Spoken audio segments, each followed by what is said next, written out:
taught you to hate the color of your skin? Who taught you to hate the texture of your hair?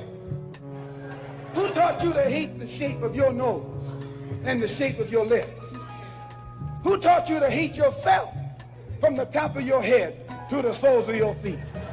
Who taught you to hate your own kind? Who taught you to hate the race that you belong to? So much so that you don't want to be around each other.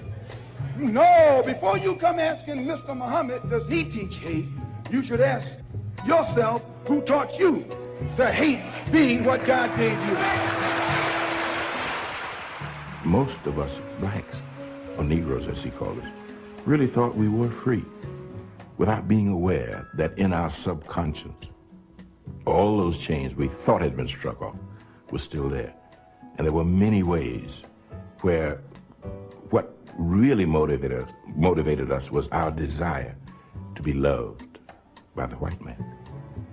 Malcolm meant to lance that sense of inferiority. He knew it would be painful. He knew that people could kill you because of it, but he dared to take that risk.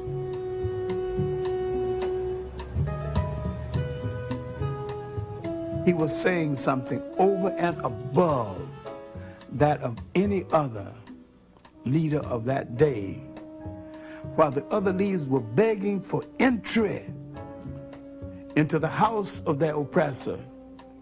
He was telling you to build your own house.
This thing that I'm holding in my hand, this telephone, this camera, it is quite powerful. Social media is powerful. We can do something with this. If we want to change, we can really, truly make it happen. Thank you for recording.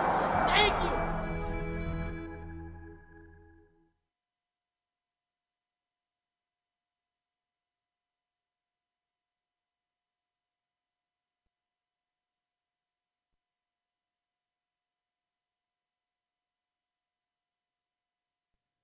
Sorry about that. We now have sound. Evening. There we go. Got to do these things earlier. For my people over there on the Facebook side, I put a link in there. You click on that link, you can come right over and see the graphics. You didn't see the graphics at the beginning of the show, and that's the great part about coming over to the YouTube side. All the documentation and things that we present will be displayed, and you can see them. But I understand if you're just riding along, you want to listen. Peace and blessings to everyone. This show tonight is called "The Enemy and Your Militancy." I always tell people, I said, there's rules to being a militant, and there are situations to being a militant. If you decide to be a militant, it is going to cost you. May cost you a little bit over here, may cost you a lot over here, but it is going to cost you. And one of the most important things about being a militant is to know your enemy, know what they are capable of. Tonight, and I hope everybody gets to go see this, or if you got HBO, they're having Say Her Name, the Sandra Bland story is coming on. I've already seen it. It's a nice documentary. A lot of information that you didn't get at first, but now that the case is closed, you are getting it. Me and Sandra Bland's mother went and graduated from Dunbar at the same time. So we were there from 79 to 83. She was not a personal friend of mine. We didn't hang out, kick or anything like that. But she was a classmate. So we feel for her and the family and everything that they went through. If you haven't gone out and seen Sandy Speaks, those were some of the videos Sandra Bland used to put out. And she was trying to find her way through this militant thing. And she felt that was a calling on her life to stand up for justice. And she was not just saying things to the black people. She was also saying things to the white people and her white friends and saying, look, if y'all, hey, I'm going to have to call out this racism, whether y'all like it or not. And that's all we try to do. There would not be a need to be militant if we were being treated fairly. Nobody kicks up a dust because you're buying ice cream for everybody. But when you try the approach of the in-your-face militancy, like the Black Panthers and things, and I love all that, and being militant has, I guess I could say it cost me, but it really didn't cost me. I mean, it's according to what your value system is. Like I tell people all the time, I don't have a degree, but it's not like I didn't go through the full program and didn't get a degree. I just ran into some racists and kicked me out 6 weeks before graduation. But as this system works, when you do get to court, they run the court systems too, and all they do is turn around and tell a different story and say, oh, no, we'll make that payment plan with them now. See, the enemy's thing is to destroy you and put you in an oppressed situation and try to oppress you daily with their actions. This is part of the problem with working in corporate America. Going to college is a setup for us because they don't even have to go to college to get that position. They get the position, then they can go to college. And that's only if some smart Negro comes along and says, well, I got a degree and he doesn't. Okay, Jimmy, just go to college. We're going to fuck this nigger over anyway. We're going to do it. But they convince us to spend all this money and go to college, get these degrees, and then you're out here hard to find a job. And that's kind of the situation that Sandra found herself in. She had graduated from a college, and she was trying to find a job with her degree and was finding it hard. And then she found the job, and turned out that job was, I think it was supplying things to the prison system or something. It was something about this job that she did not really care for because it was conflicting with who she was. And when she got this opportunity to go back down to Prairie View, Texas, to accept the job, things were on the up. We've all seen the video, and black people, I get tired of everybody hearing saying, but if she would have just shut her mouth or something. No, why is the onus on her? If he would have just did his job, the cigarette wasn't bothering him. He's outside the car, she's inside the car. Turns out she did put it out. But the thing is, let us not forget, there's a black and white problem that exists in America. And you can pretend all you want that it doesn't. Oh, we're such a more diverse country. But the census came out and said that even though we're more diverse, basically meaning we got more immigrants, it's basically saying there is still a gap in relationships between blacks and whites. So how is that possible? More diverse, still the problem exists. Just like Malcolm used to say, they do this, but the problem still exists. They do this and the problem still exists. So at some point in time, we're part of the problem. But it's not our problem. Racism is a white problem. We did not drag ourselves over here. We did not institute any laws, regulations, or anything. There is no record of black people lynching white people in America. There's no record of black people stopping white people from living where they want to live, doing what they want to do. No record of it. But there's a mass record, and I think what people miss is, and maybe we're still waiting on the apology. I don't think we're going to get an apology because a lot of these people, a lot of these yahoos, good old boys, they got a system. The sheriff of the town was a racist, and he was doing something else, and he was under scrutiny, and he still got elected to sheriff. See, they can do bad, and then they can continue to do the same thing that they was already doing. Just like Donald Trump can be the biggest asshole in the world, we still going to elect him president.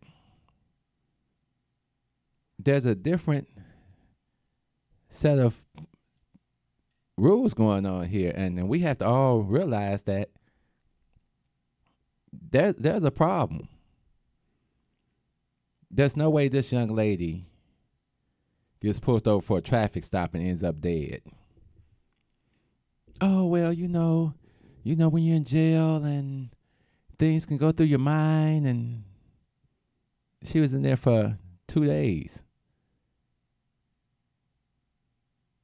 But that wasn't her first time. She had been locked up a couple of other times for 30 days for whatever she did. I didn't get to see all the records. For whatever else she did. So you're telling me she didn't break at the 30 days, but she broke at 3 days. You put her in the one cell where there's no cameras working. By herself. You said because she was the only woman in there. When the case comes out, there were 2 other women also there. But they said because of her offense, like she had murdered somebody, we're going to put you in this solitary confinement cell. We saw in the video how he twisted her arm. She was complaining about the pain in her arm. So you got pain in your arm, but you got enough strength to tie something up and hang yourself. It doesn't make any sense. She was a religious person. Her Bible was open and on the bed, and she's a militant. And militants don't kill themselves. We saw in the video several times she said, I can't wait to go to court. Oh, well, she had marijuana in her system. I smoked a lot of marijuana in my life when I was living that life. And at no point in time was I suicidal. Did I get in fights? That I was doing anything?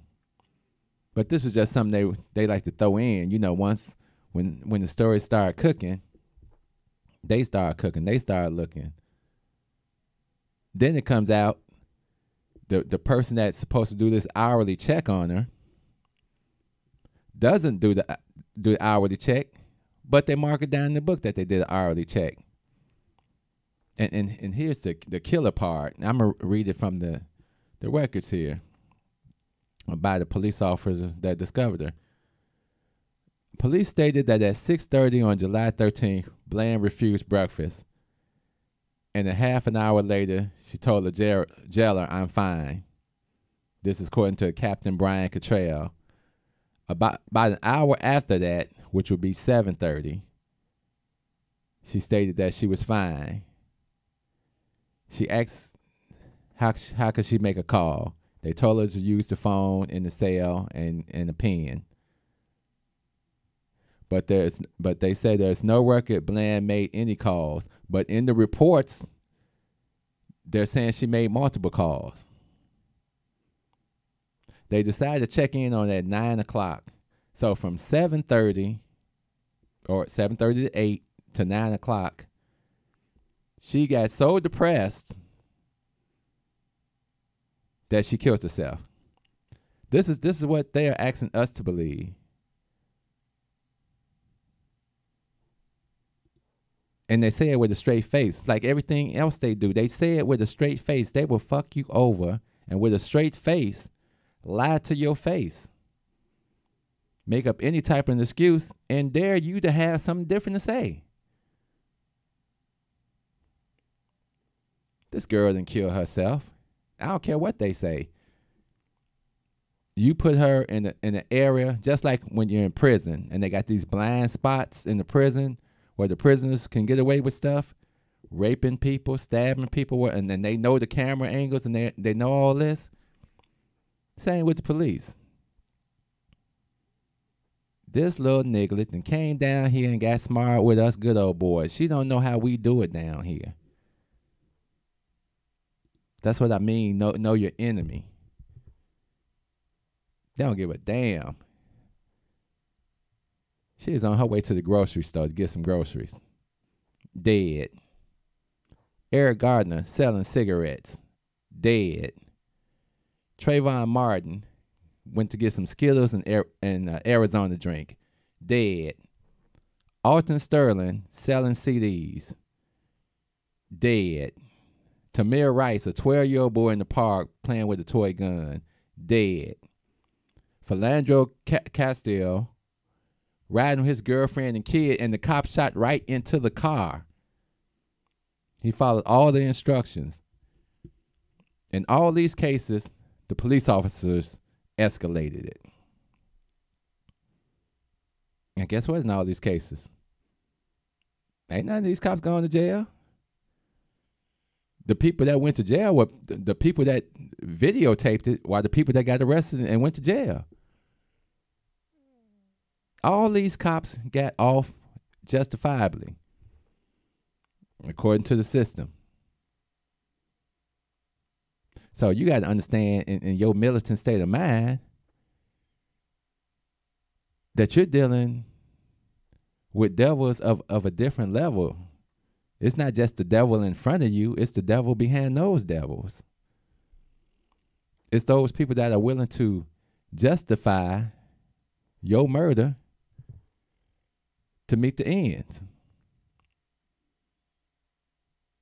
We may get some justice for Laquan McDonald here, which I really don't call it justice because they gave him second-degree murder. Because it's hard to prove first-degree murder, and that's all he hoped for. Second-degree murder, I still be out in time to see my daughter graduate from high school. First degree, I'm going to jail for real. Did you see his body language in the court? When they read that, he was like, cool. This is what we have to do. And I try to explain militancy to everybody. And there's a reason that the politics don't work. So when people tell you, well, if you do this and you do this, no, we've been dealing with the politics of America for over 400 years. And it has not given us what it's supposed to give us. We have to stop pretending. Stop letting them get away with all these cover-ups. You know, stop letting the authority figures give us any type of deception. They if you watch this documentary, you're gonna see a whole lot of stuff, and it's gonna stir up some more feelings, and you're gonna be pissed off all over again. And as you watch these good old boys get they stories, you're just gonna look at them like, you fat piece of shit. You good for nothing, so and so. Cause in the video, why did I get to see all the hardened criminals all up in the front. What difference does it make if you put her in an empty cell by her damn self in the front and take your hardened criminals and throw them in the back? You intentionally did it. We can't prove it. We don't know if somebody crawled through the vent. But you're saying that this girl, and I've been arrested, and a lot of people have been arrested. I have never been put in a cell that had a trash bag in it. It's just never happened. They take your shoestrings, they take your belt. So obviously they don't want you to kill yourself. But I guess that don't make a difference. And why would I be reading the Bible if I'm about to kill myself? We know that's a sin in itself to kill yourself. So, and that's the thing. Like Denzel said in the movie, it's not what you know, it's what you can prove. And you niggas can't prove that we did it because we didn't have 4 years of preparing for this. I'm going to open the lines for a few minutes. 872-267-2552. 872-267-2552. If you'd like to call and make a comment, excuse my camera angle. My camera fell right when the show was starting, so I didn't have time to adjust it. But I've been disturbed ever since I watched this documentary.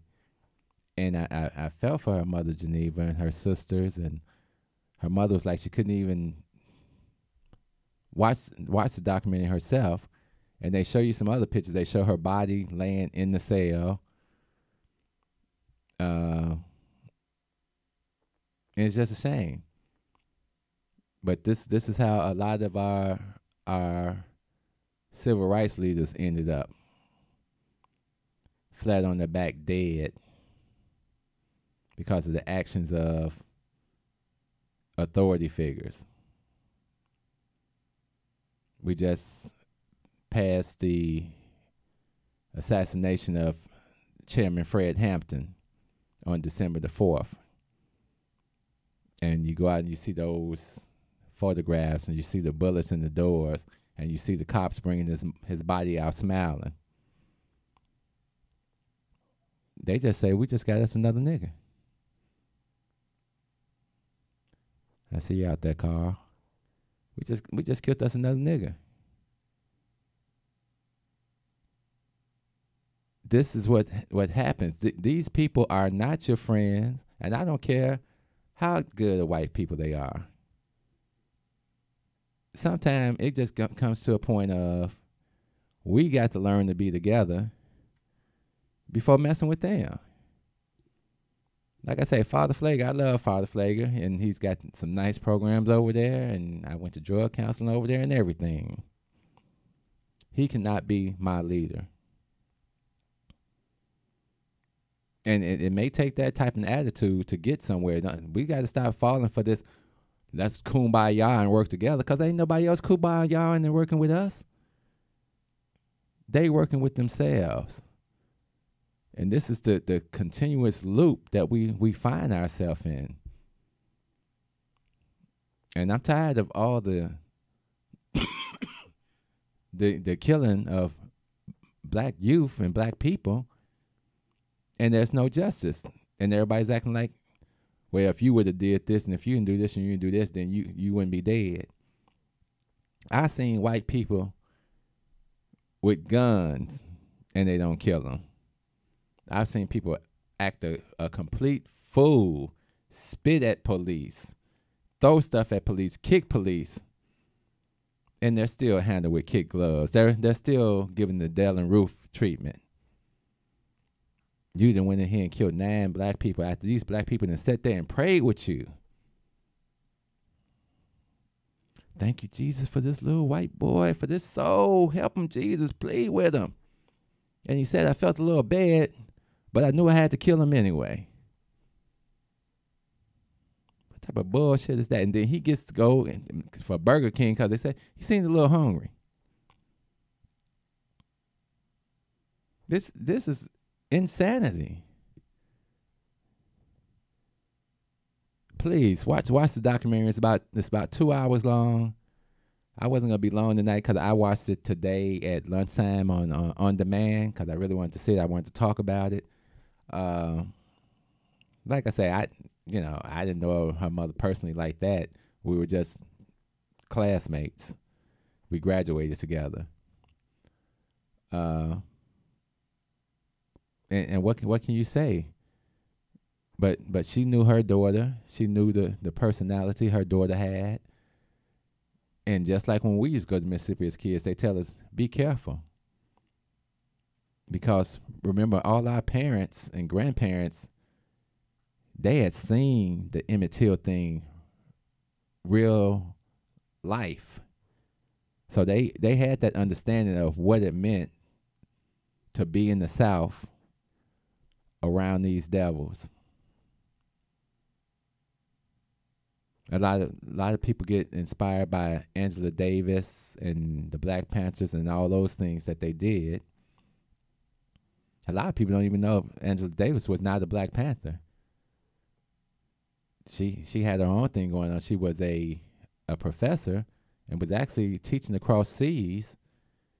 And she came over here. She saw the things on TV, and she wanted to be involved. And the university told her she couldn't be involved, and she said, I'm getting involved anyway. And so she lost her tenureship. She was a college professor. Now, she worked alongside with the Black Panther, but she was never really a Black Panther. She got in a lot of trouble with the Soledad brothers, who tried to, I don't know if they're trying to escape or whatever, from the courthouse, and there was a big shootout. And the guns they used, they said, were supplied by Angela Davis. So when you see the Free Angela, that's the backstory to that.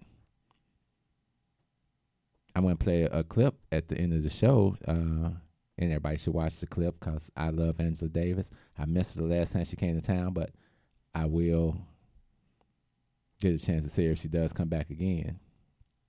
And she talks about revolution and what it meant to be a revolutionary, to bring about real change. She talks about the enemy and the games they play.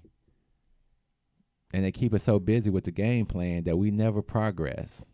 Yes, a few people make some money, and they figure, well, I can point to this nigga over here because I helped him to make some money. So this nigga say it ain't no problem. But I'm still calling him nigga. I still see him as a nigga. We let that nigga become the president, yeah, but you still calling him nigga.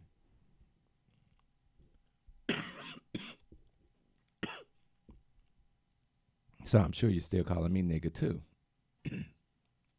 Excuse me.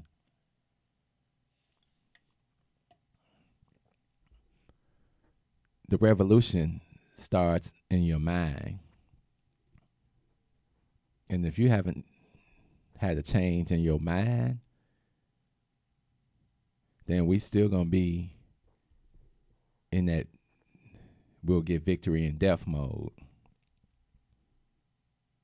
And that's something we can't afford, and we can't allow our children to get caught up in, because the battles we don't fight allow those people on that side to raise other people that will continue to destroy. Nat Turner said when they killed some of the children, and one of the guys said, well, why'd you kill the children? He said, because I knew what they would grow up and be. He was a slave. They grew up in the slave era in the South. They were getting abused, killed, murdered, and everything. But people will tell you, oh, that was incredible. How could they do something like this? Heathens. But remember, it was the same heathens that were doing it to us, that were saying, look what he did. They killed 50 or 60 people. How many millions of blacks died and are still dying? I ain't got time to have sympathy for these people. Love, peace, So we out of here. First of all, if you're going to talk about a revolutionary situation, you have to have people who are physically able to wage revolution, who are physically able to organize and physically able to do all that is done. Yeah, but the question is more, how do you get there? Do you get there by confrontation, violence? Oh, is that the question you were asking? Yeah. See, that's another thing. When you talk about a revolution, most people think violence, without realizing that the real content of any kind of revolutionary thrust lies in the principles and the goals that you're striving for, not in the way you reach them. On the other hand, because of the way this society is organized, because of the violence that exists on the surface everywhere, you have to expect that there are going to be such explosions. You have to expect things like that as reactions. If you are a black person and live in the black community all your life and walk out on the street every day seeing white policemen surrounding you, when I was living in Los Angeles, for instance, long before the situation in L.A. ever occurred, I was constantly stopped. No, the police didn't know who I was, but I was a black woman, and I had a natural, and they, I suppose, thought that I might be a, quote, militant. And when you live under a situation like that constantly, and then you ask me, whether I approve of violence. I mean, that just doesn't make any sense at all.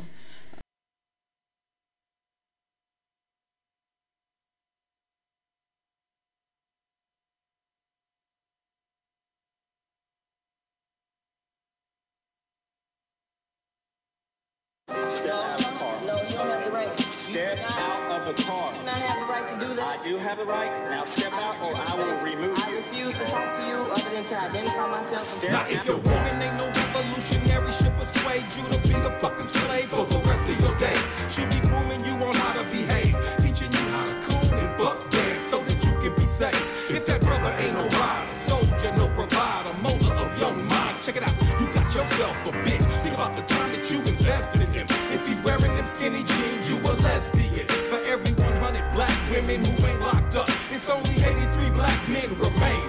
Take away 1.5 million black men who might have benefited their women and their children. You don't know a war when it's waged against you, when it makes you drive your baby mama to the clinic just to kill your own. Ain't no legacy to leave behind, cause ain't nobody sitting on your throne. You motherfuckers are asleep in a war zone, living a nightmare, dying in your own home. If you don't stop, you gon' lose what you got left. I'd rather die trying to fight for my last breath. Freedom or death, you asleep in a war zone, living a nightmare, dying in your own home. If you don't fight, you gon' lose what you got left. I'd rather die trying to fight for my last breath. Freedom or death, nigga. Sandra Bland was a rider. She wouldn't have committed suicide. You a motherfucking liar. It would not be wise to stop when you hear sirens and you see the police behind you, but you don't wanna die. They gon' shoot you if you run. They gon' say that you was going for the police gun. That's why they shot you like 120 times, but you was still coming, so they put another bullet in your lung. Them devils got you praying while they murder,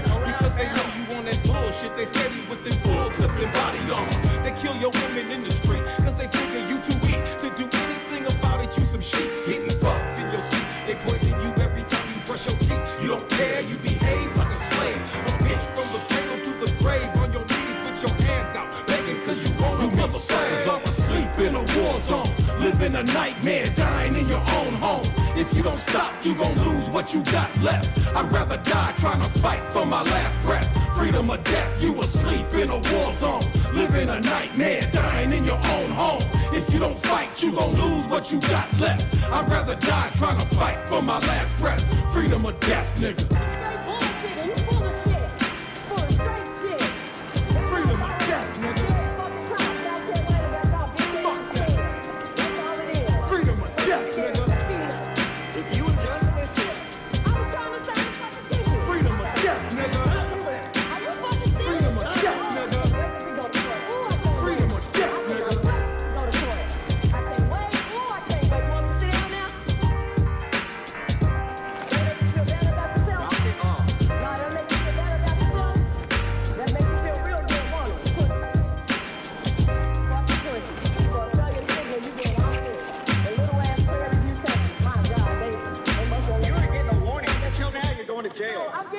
what?